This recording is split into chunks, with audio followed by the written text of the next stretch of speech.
Awesome. So, welcome to Kumi Now. My name is Tan. I'm a project coordinator at Sabil, and welcome to our latest Kumi Now online gathering. If you're new here and would like to learn more about Sabil or Kumi Now, I'll make sure to provide some links later in the chat where you can find information about other future online gatherings. Our topic today will be on international solidarity, and we're joined today by Amira from International Solidarity Mission. And the first part of our meeting will be dedicated to our guest, but please stay around after she leaves, as we'll dedicate the rest of the time to discussion and action as we engage in advocacy on Palestine. So before we start, I'd like to just remind everyone that the session is being recorded and will be shared after the event. So please make sure your mic is off. And if you have an opportunity to speak, you can put that in the chat and I'll make sure to relay the questions during Q&A. So to introduce our speaker today, Amira is a US-based community organizer who leads with her heart and is committed to a free Palestine. Her dedication to justice, support, protection, and community building led her to the front line, where she confronted the occupation in the West Bank in 2024. She's also helped organize numerous pro-Palestine actions in her city, including a massive pressure campaign challenging South by Southwest's relationship with the military-industrial complex that garnered international attention. So Amira, thank you so much for taking the time today to talk to us and talk about ISM and ISM's work. And yeah, we're excited to hear from you. And feel free to share your screen so you can begin your presentation. Thank you so much for having me. Thank you everyone who's online. This is a great turnout. I'm so excited to share my my presentation with you. So let me just get my screen going.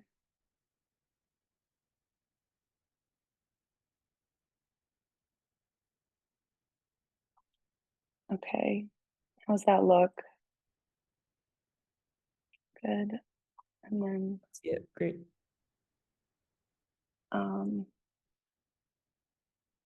Okay, so the title of my talk is Solidarity in Palestine. I was in the West Bank in May and June of 2024. So during the active and acute genocide of Gaza, where a lot of the world's focus was on, regarding Palestine, was on Gaza. But the situation in the West Bank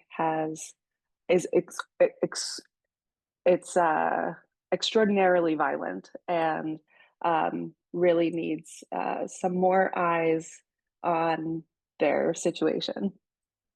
What the international solidarity movement does is called protective presence. So we were established during the Second Intifada in 2002, and we have had an international presence on the ground for over 20 years in the West Bank and previously as in Gaza as well. Foreigners come from all over the world to stay in villages and cities and tiny little farming communities with Palestinians who are facing threats from the occupation and from settlers. And the thing is, the reason why they need us, or the reason why we stand with them in solidarity on their land, is because when we are there with our foreign passports and our cameras and our phones documenting their atrocities, they are significantly less violent nonetheless, but significantly less when they know that the world is watching, because we're there and we're we're watching them, we are recording them, and we're publishing that information, and they don't want to be seen. I have a couple of videos in my presentation. I'm gonna try to play them. I hope they play well. I've never done this virtually, so I just wanted to share some sweet moments from when I was on the ground. Here's me playing with some kids in the West Bank.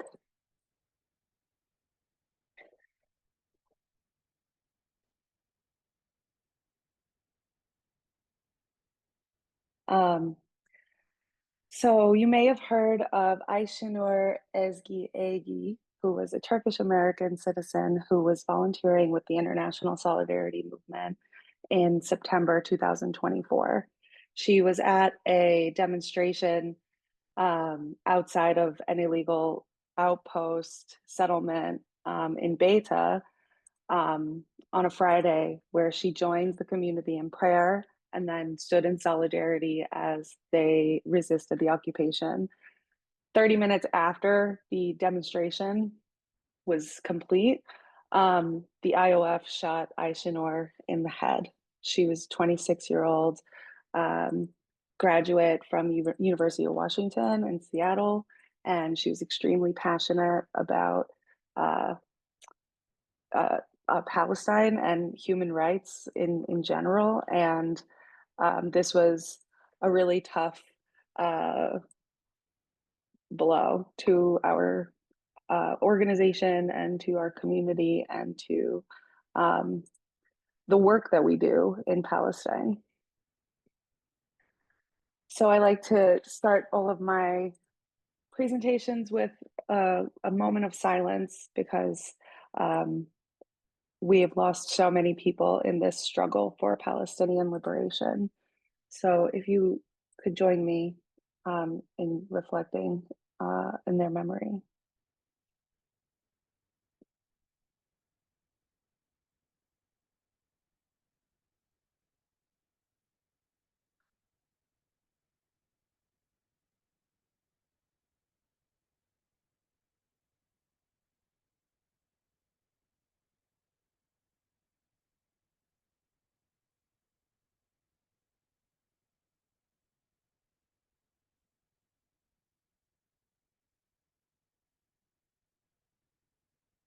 Thank you. So to give a little bit of context for my experience in Palestine, I want to talk about Misafriyata, which is an area of villages at the very south of the West Bank, right on the line. And the West Bank is divided up into three different administrative areas. There's Area A, which is the smallest amount of like geographic land that's administered by the Palestinian Authority. Then Area B shares the Palestinian Authority shares security control with Israel, and Area C is administered by Israel. Area C is orange. You can see it is most of the West Bank. Um, I don't know if you can see my pointer on the screen. Actually, no, you probably can't. But when I was in the bank, I spent most of my time all the way at the very bottom of this map. The West Bank is littered with these huge, intimidating red signs that are written in Hebrew, Arabic, and English. These are put up by the occupation and they're meant to like evoke fear. Um, these signs, you'll see them when you're entering Area A, which is administered by the Palestinian Authority. Um, this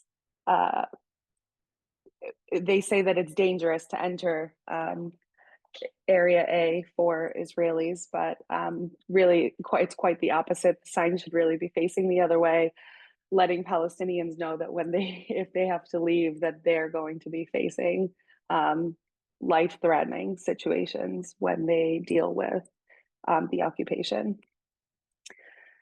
So there is state land and then there's Palestinian land in the West Bank, and uncultivated land becomes state land, which is a law from the Ottoman Empire. And it becomes state land after 3 years. And a lot of land is designated as uncultivated because the Palestinians who own that land don't have the permit to cultivate their own land, to harvest their olives or to graze their sheep or to grow their crops, because Israel explicitly uh, prevents them from doing that. Um, and if there is a permit to cultivate their land, then they're able to go onto their land, but then they face the army or the police or settlers coming and harassing them, hurting them, attacking them. And so Israel makes it incredibly difficult for Palestinians to just exist on their land and then steals their land from them.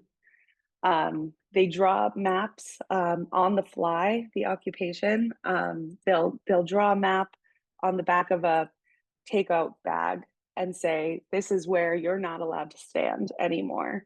And whoever it is that writes that, that draws that, say it's a settler, you know, the occupation army will come behind them and defend their egregious claims and their silly drawings, really. And then there are settlements and outposts all over the West Bank, all over Palestinian land, and they are constructed so that Palestinians can't travel from villages to villages where they may have family or friends or work, um, because they'd have to pass through or around a settlement or an outpost, which makes it, and then, or a checkpoint, which makes it really difficult. Here is some beautiful images and video from when I was in Masafriata. This is the road on the left, that's the road to Rakiz, and on the right is one of the stunning sunsets that took my breath away every single time that I was there, every time that I witnessed it.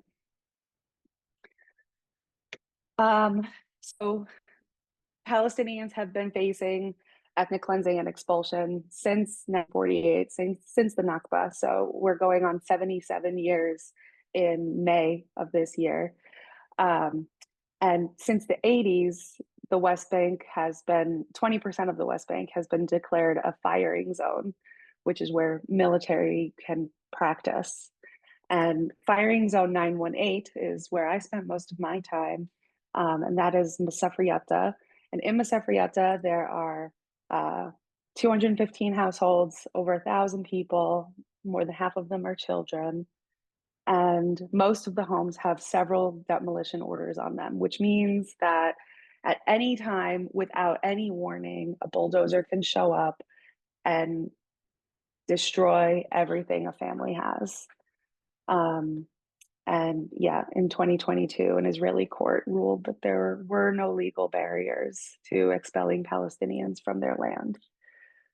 In 1999, Palestinians were forcefully expelled for illegally living in a firing zone, but they were there first, and then Israel designated their land as a firing zone, and then they were expelled from their land for existing illegally on in an arbitrary zone designated by the military. A petition allowed many to return to their homes, but most didn't because of the constant threat of like property destruction and violence and risk of another forcible transfer. Um, Here's a map of the firing zone 918, which was provided by B'Tselem, which is another human rights organization. Um, and in the red zone, that is the active firing zone, and in the yellow is the inactive firing zone. Since 2022, home demolitions in this area have increased or accelerated significantly. In Khirbet Al Taban, you could see my cursor so that I could point to it. Every single home and livelihood structure was demolished. In Khalet Tataba, there were 20 homes and livelihood structures demolished since 2022. And some families have rebuilt. Some families have rebuilt 2 or 3 times, and then have had their homes destroyed again and again. And it's incredibly difficult to build. It's incredibly difficult to get a permit to build.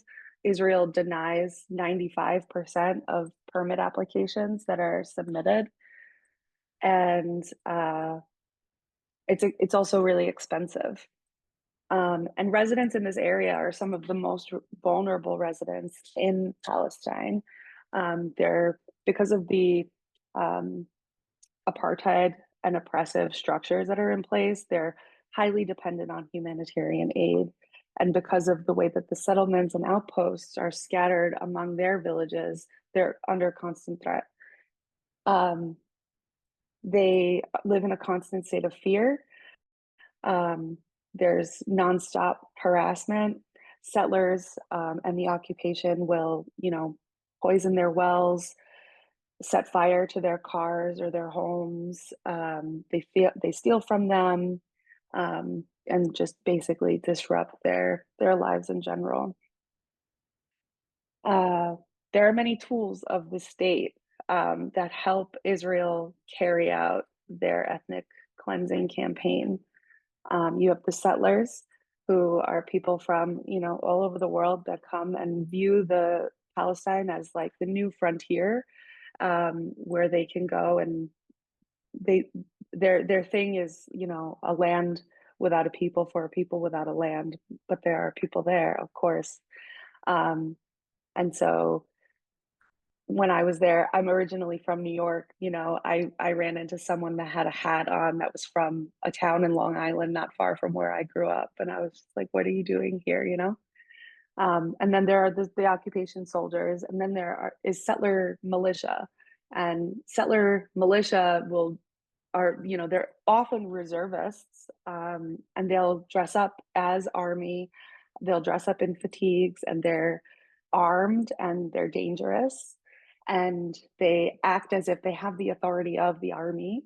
And while they don't technically have the legal authority, the army will often come in and back up whatever crimes they're trying to wage against Palestinians. Um, Settlements in the West Bank have settlement security officers who have really broad policing powers when it comes to Palestinians. Then there are the police and the border police. The civil administration is the body that creates the maps that are used to determine when Palestinians are living illegally in a firing zone. And then, of course, there's the military law enforcement system. So, Palestinians that live in the West Bank, Palestinians in Palestine are subject to military law when Israelis are afforded the luxuries of civilian law. So, when a Palestinian is arrested, for example, they're arrested by the military.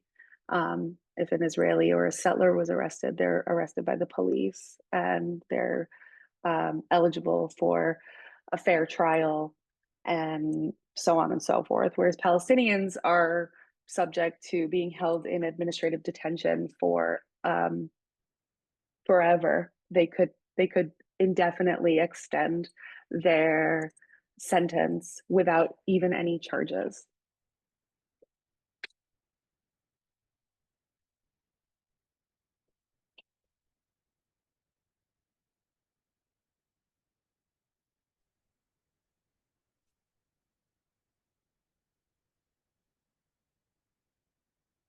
I'm not hearing anything.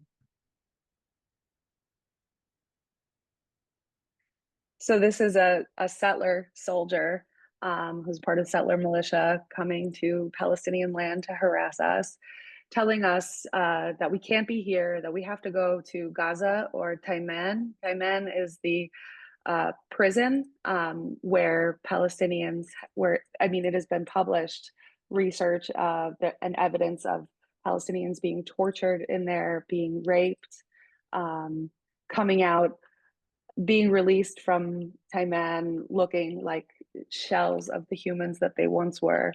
So he's threatening us and telling us to go to these dangerous places that are dangerous because of the state of Israel. Gaza wouldn't be dangerous if it wasn't for the state of Israel. Here are some more tools of the state that we face in the West Bank. There in the middle in that main photo, that's the man with the hat from Massapequa, New York. These are settler soldiers working with the police. This picture was taken the first time that I was detained for standing in solidarity with Palestinians. We went to an area that was where Palestinians were standing and witnessing settlers graze their sheep on Palestinian land.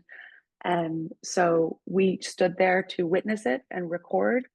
And then the settler soldiers came, told us that we had to leave, told us that we weren't allowed to be here. And then the police just happened to be driving through, coming from another incident on the other side of the hill. And then the police were immediately working with the settler soldiers, took my passport, took another volunteer's passport, held us for an hour, told us that we were not allowed to be here. But this is Palestinian land, and we were invited to be there and welcome to be there. On the top right, there's a Palestinian youth, settler youth grazing his flock on Palestinian land.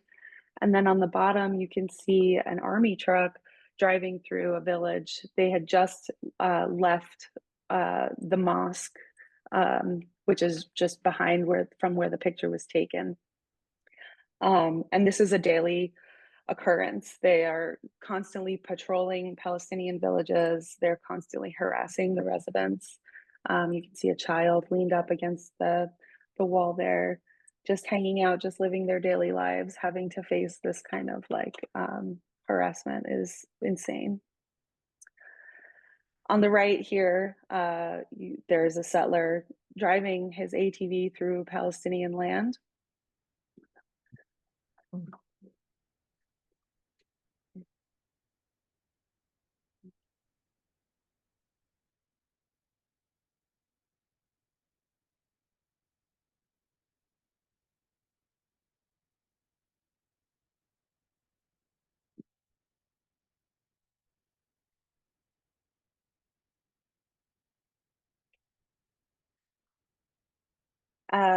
So the settler on the left that was driving his ATV is driving his ATV directly into a flock of sheep that belonged to the Palestinians that were grazing on their land. They have no problem hurting people or hurting animals. And on the right, this truck is the family vehicle for a family that lives in a really remote compound at the top of a hill across from an illegal settlement. And then there's an outpost being built really close to their home that developed really quickly over the time that I was there. Settlers came in the middle of the night and set fire to their car. This was the second time their car was set on fire. The first time they were able to salvage what was left of it, but after this, there was no repair. And this is the only vehicle that this family has. Without it, they're reliant on their donkey for transportation into town or into the nearest city, Yatta, where they would go to buy groceries or produce or go to see a doctor or go to the pharmacy. And so now they've been completely left without any mode of transportation. It's also really difficult to get to their home because of the roads. It's very rocky and there aren't paved roads up to their home. So they've been really put out by this crime. Sorry, I don't know how to skip to the next one.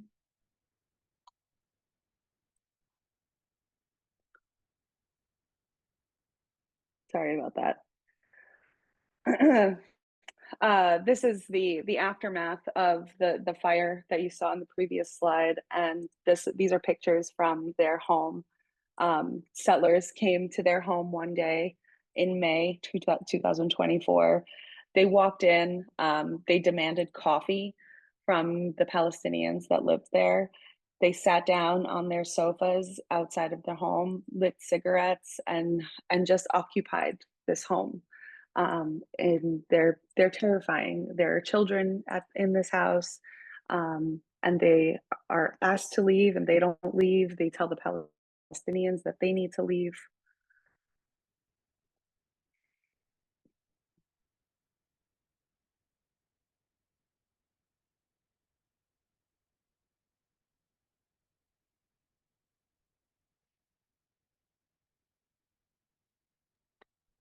So when they were asking for coffee, they went around the home, they went inside, they looked in every single room. It was as if they were surveying the property or taking inventory of what of their belongings, or a layout of the home, likely to plan for future incursions. Here are just some more images of the beauty and the lovely side of Palestine, another sunset, and here is the call to prayer. Mm.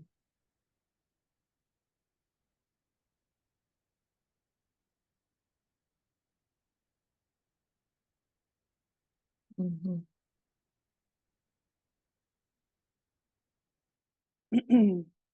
So Palestinians in the West Bank, they are facing apartheid, and apartheid looks like many things. There's the apartheid wall, of course, which you can see in this video. I'm driving up north on my way to Ramallah, alongside the apartheid wall. They put up roadblocks. They'll push giant boulders into like the one single road that leads to a bunch of villages in the South Hebron Hills. They destroy crops, they poison them, they poison water wells, or will stab water wells and empty them and destroy them. They demolish their homes. There's the apartheid road and bus system where Palestinians, because of the plates that they have on their car, they're not allowed to access the same roads and public transit services that are available to Israelis and settlers. And there are permanent checkpoints set up all over the West Bank to get from Masafriata to Jerusalem, for example, should only take about an hour if you drive. But for a Palestinian, because they have to go on their through these checkpoints and on the apartheid road, they it could take all day, and it's not even a guarantee that they'll get to their destination. Um, Another part of the work that we do with ISM is we witness home demolitions, which is unfortunately really frequent. This demolition was on May 7th, 2024, and there was a line of border police who prevented the family from going, who blocked the road and prevented the family from trying to defend their home. And while they were there, they were cursing at Palestinians, they were kicking children, they pushed an elderly woman, and they they said something. They said that all Palestinians are autistic and gay. So here's a video.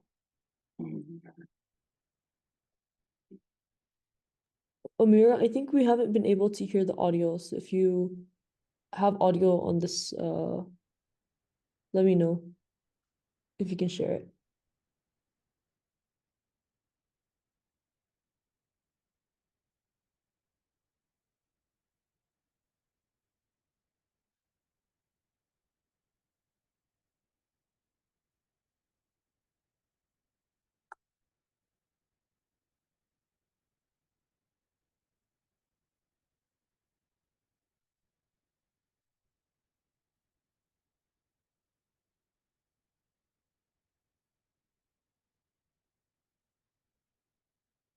On the bottom right, you can see the aftermath of the home demolition from the incident in the slide just before.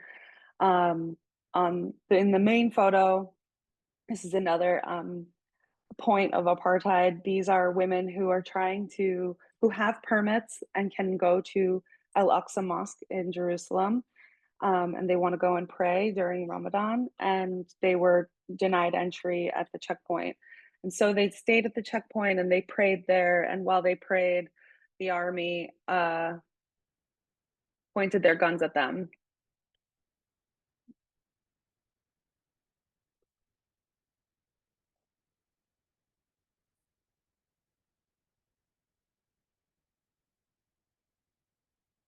On the top right, there's the boulder that blocks the road to the family whose car was burned down. And these are just like a very few examples of the kinds of obstacles that Palestinians face in their day-to-day lives. Well, Amira, Yes. Sorry for interrupting, but I think people haven't been able to hear the audio, so I don't know if you have any upcoming Oh, videos. If so, I okay. change the setting or something and to share audio on your computer. Let me see. I'm so sorry about that. No, I think we were able to understand the context of the videos though, but I think Yeah, some videos maybe that would have I been think it might take a while for me to figure out okay, how to then no change worries. that setting or find it. I don't know what it is. So I'll skip those going forward. I apologize. Um, uh, when we were in Palestine, we spent a lot of time with the family of Harun Abu Adam, who was shot point blank in the neck when he was at his neighbor's home demolition. He was trying to prevent the occupation from stealing a generator. There were no international activists that were there that day, unfortunately. Um, the ISM kind of took a little bit of a hit during COVID, and there were a lot less people traveling, obviously, with all of the travel restrictions that were placed on people all over the world. So there were no activists there that day, and there's no way to know would this have happened if there were international activists there. Um, but we do know, based on over 20 years of work, that they are less violent when we're watching them.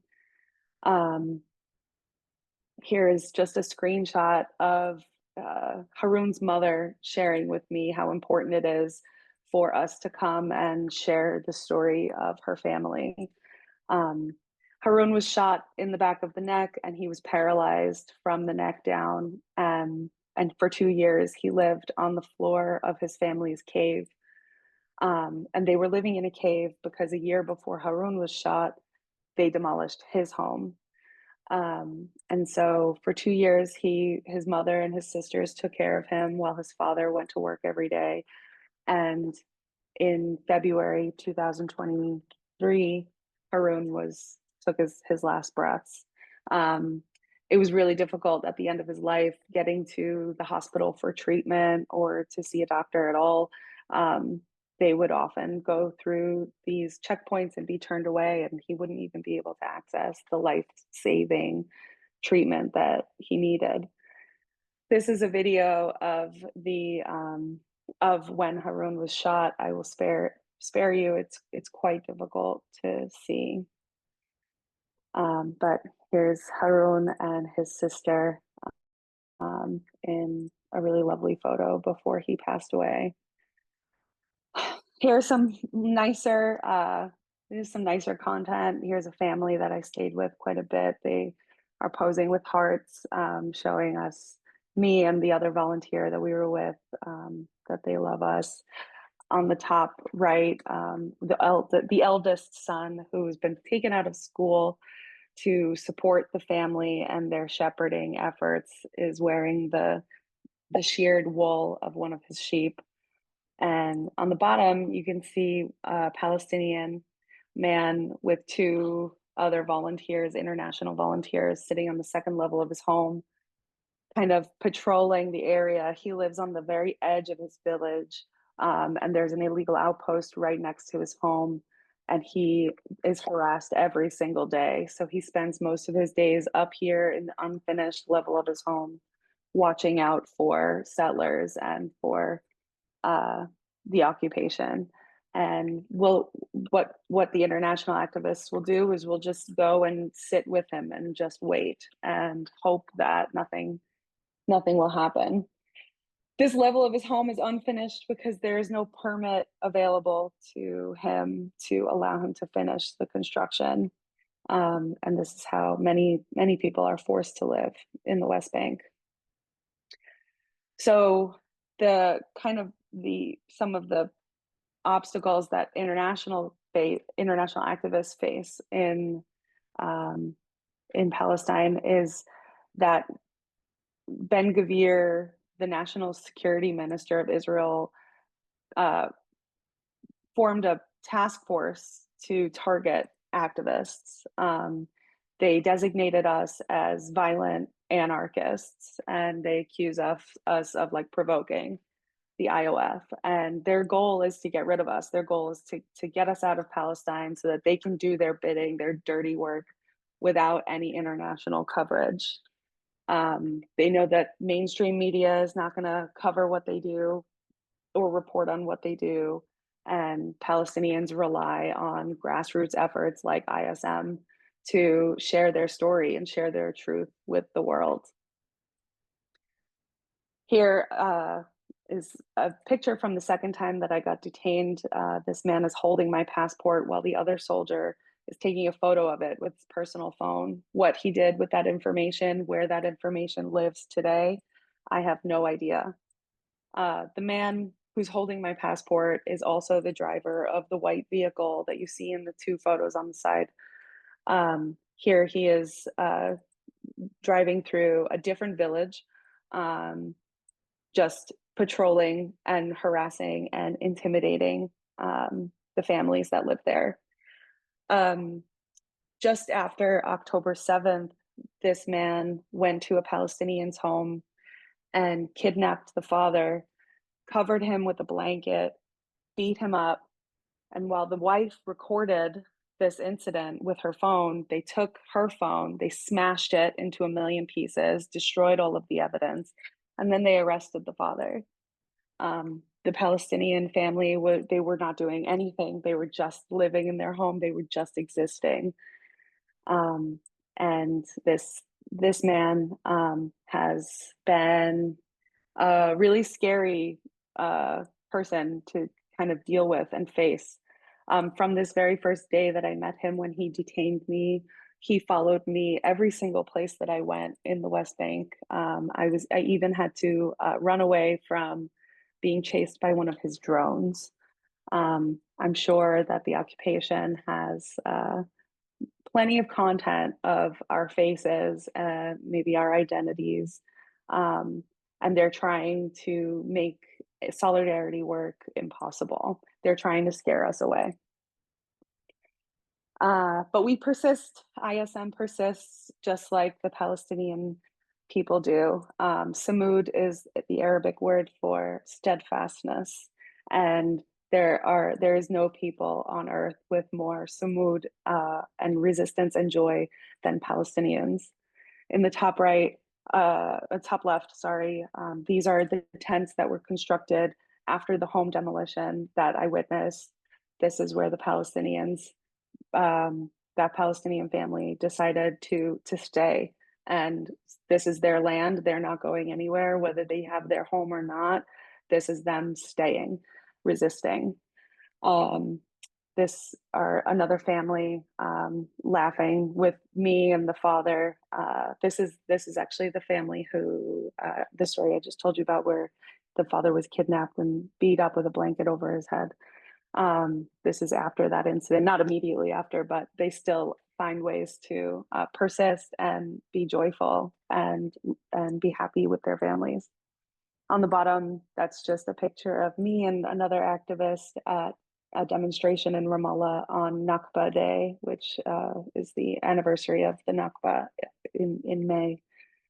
That was in May 2024. This is me.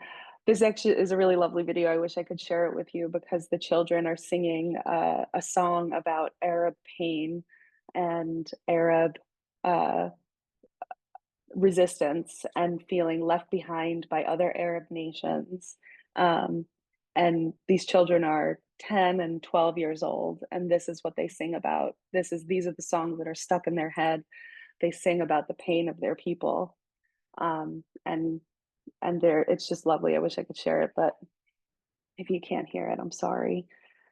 So the Palestinians in the West Bank have been facing violence and aggression since the West Bank existed. But since October 7th, obviously, they've faced a lot more aggression. The settlers are now armed, and Ben-Gvir proudly passed out automatic weapons to settlers all over the West Bank immediately after October 7th. And so not only are they dangerous, but now they're also thoroughly armed. In the video that I won't share now, this is just a video of some settler youth who were armed, who were leaving the scene of harassing Palestinians on their land. An armed settler taking a photo of us on the top right there, and then the bottom photo is not my content, but this is I forget where this picture came from, but Ben-Gvir, the national security minister, is there distributing arms to Israelis. When I was in Palestine, there was an attack on the main produce market in Ramallah, which is a massive, gorgeous, lovely market where many people get their livelihoods from. And they fired tear gas canisters and live ammunition, and the entire place was completely destroyed. Over $670,000 worth of damage was incurred there. There's a settler attack on the village of Al Mughayr where they destroyed crops and opened fire on the villagers. And on the bottom right, this is a currency exchange office where that was attacked by the occupation. The occupation claims that currency exchange offices are like feeding money to terrorist organizations. This is not true. And so they attack these places and then they steal all of their money. On June 5th, this is Naksa Day, which is the day that East Jerusalem was captured by Israel. And Israelis celebrate this as a victory. And this journalist was there simply documenting what was going on in Jerusalem that day, and this mob attacked him. And as a result of the attack, he had a head injury, and he was actually detained and questioned by police while his attackers were allowed to walk free. I want to leave you with this quote as I close out the meat of my presentation. Mahmoud Darwish is a Palestinian poet. We suffer from an incurable malady, hope. And hope is that Palestine will be free, Palestine will be liberated. And there you have it. If you would like to support the work of ISM, we are crowdfunding to get a car. With a car, we're able to respond to incidents on the ground quicker. We're able to deliver aid to families all around. We're able to just have a presence in more places in Palestine. It is incredibly difficult to get around. And so we're trying to raise money to get a car. So that's the QR code. I'll also share the link in the chat. Another way to support us is to follow our work. We're on all major social media platforms. We have a website where we publish press releases and blog posts. We need people to talk about what we're doing and show the world what we're doing. Show our work to networks that aren't plugged in, who aren't paying attention to what's going on in Palestine. And the best way to support our work is to join our work. We look for volunteers to give a 2-week to 3-month commitment on the ground in Palestine. There are volunteers of all walks of life who come, of all ages, of all ethnicities, of all backgrounds, of all religions. Everyone is welcome. So if you are interested in joining ISM, you can email ISM to get that process started. It was the honor of my life, and I cannot wait to go back. Thank you very much. It was a pleasure sharing my story with you. Thank you so much, Amira, for your presentation today. So there's a few questions. If you have more questions for Amira, please put it in the chat. So someone asked how long are you, well, I guess it's 3 months, but has it been increasingly difficult to obtain visas? And especially now with like the targeting of activists. I mean, you mentioned your passport was taken, so what do you anticipate also your own situation with visas, and other activists? Yeah, it's really hard to tell what kind of obstacles we're going to face. Personally, I haven't returned since I was there since I left in June. However, three different volunteers that I was with on the ground at that time have all returned safely and have been able to carry on this work. There was one other volunteer that I was with who was denied entry, but they were associated with some other work in Palestine and had a highly publicized name who was in the media. So it kind of made sense that uh, he faced difficulty at the border.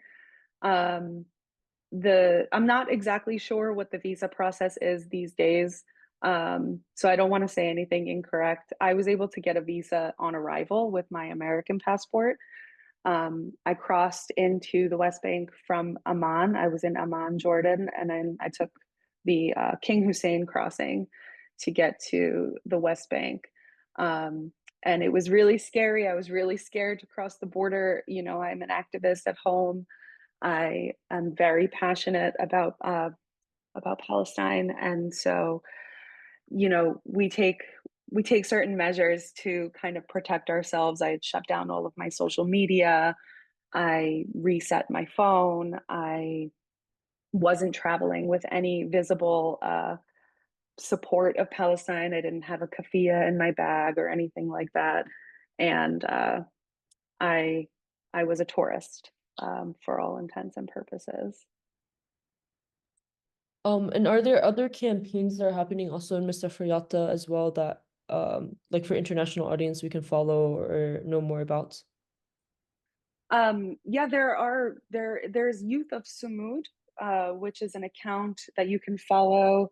Um, that is they are based in Masafriyata. It's run by a Palestinian group of activists, and they publish a lot of the violence that they face every day. Um, there are uh, there are several other accounts and organizations that I would be really happy to share if I could share them with you like via email afterward, and then you can distribute it. But off the top of my head, I don't want to give anything. I don't want to call anything by the wrong name or you know. Yeah. And is ISM based in other places as well in the West Bank? Have they been based in the past in any other location, or has it always been Masafriyata? Yeah, ISM has been able to, with more volunteers coming, we've been able to expand. We've been focused on Masafriyata for a while now, but we've been able to expand to Beta, to Kusra, to the Jordan Valley. Um, and I know that we've had some volunteers going into Jenin and Tulkarm refugee camps. So the more people that we have on the ground, the bigger our reach is. But at one point when I was there, I was one of four volunteers, so we could only be in one. We don't work alone, um, and so we could only be down in the south.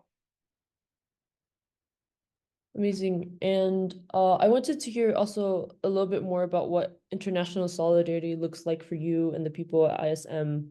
If you want to say a few words about, international solidarity. Yeah, you know, after the genocide began in October 2023, I was really active in my community and I was out in the streets and I was protesting, but I couldn't make sense of the privilege that I am afforded as a white woman in America, going to work every day, being invited to birthday parties. I couldn't understand why I got to live this life and Palestinians were being bombed every day into, you know, mothers were mourning their children, and I mean, just the worst crimes against humanity I was witnessing every single day, and um I couldn't square that circle. Why not me? Why weren't my people being genocided? Why do I get to live and they have to die?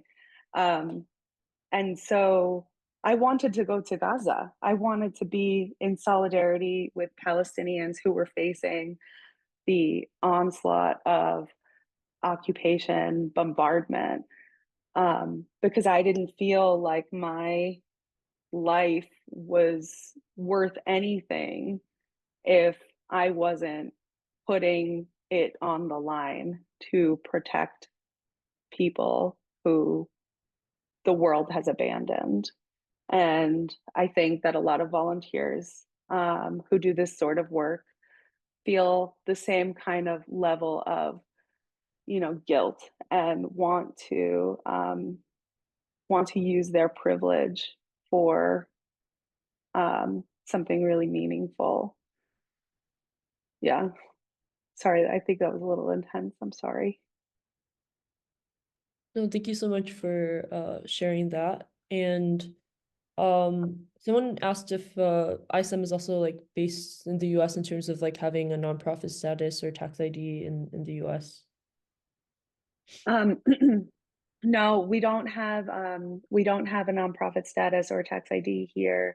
We just do crowdfunding. The organization itself doesn't provide any like funding to volunteers. Um, and so it is just a grassroots Palestinian-led movement um, that operates in Palestine alone. Thank you. Oh, and if you can put the link for buying a car in the chat, I think some people weren't able to access Yes, the QR code. yes, absolutely. I'll do that right now. Sorry about that.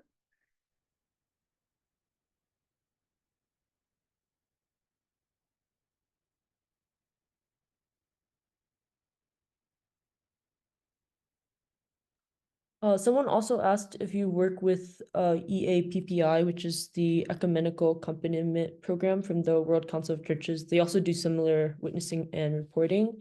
I have a feeling they don't work that much in Mustafa Yata, but I also know you guys have other partners like, so if you want to mention maybe other people that kind of work with ISM in Mustafa Yata as well that you might know of.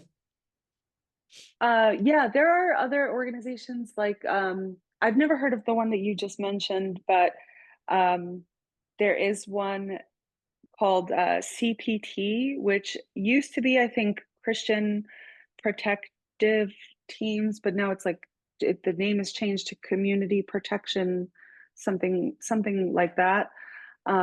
There's a group called Hunenu, which is for Jewish activists in solidarity with Palestine.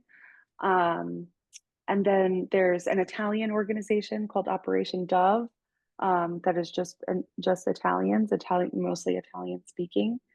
So yeah, there are other organizations. There are also autonomous activists who, through their networks or through their work, end up in a place like Masafriata, kind of working with just loosely and not with the uh, benefits of working with an organization. There are a lot of anti-Zionist Israeli activists, for example, that do this sort of work on the ground. Amazing. Thank you so much, Amira. Is there any other questions for Amira before we conclude our time with her?